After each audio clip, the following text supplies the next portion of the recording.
c'est quoi exactement le plateau pour l'examen permis moto? Alors vous avez été nombreux à me demander dans ma dernière vidéo de faire une vidéo sur le plateau du permis moto.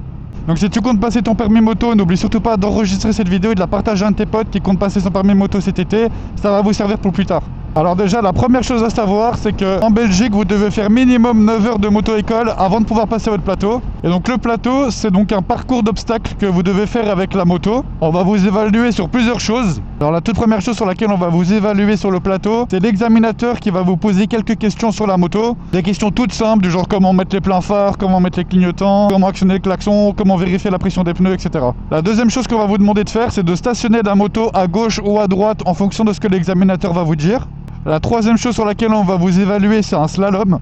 La quatrième chose sur laquelle on va vous évaluer, c'est à faire 2 fois 1,8. La cinquième chose sur laquelle on va vous évaluer, c'est l'évitement en moto. Alors vous allez être lancé à plus de 50 km/h et vous allez devoir éviter à 50 km/h un obstacle. Alors la sixième chose sur laquelle on va vous évaluer, c'est le passage lent. Alors le passage lent, ça permet de voir si vous maîtrisez votre moto à basse vitesse. Et donc pour ça, vous allez devoir parcourir 8 à 10 mètres en 5 à 7 secondes plus ou moins. C'est une étape qui demande beaucoup de concentration et c'est sur laquelle on a le plus de mal sur le plateau, généralement. Avant de te dire la dernière étape, n'oublie surtout pas de t'abonner à cette chaîne, ça fait plaisir et ça permet de me soutenir.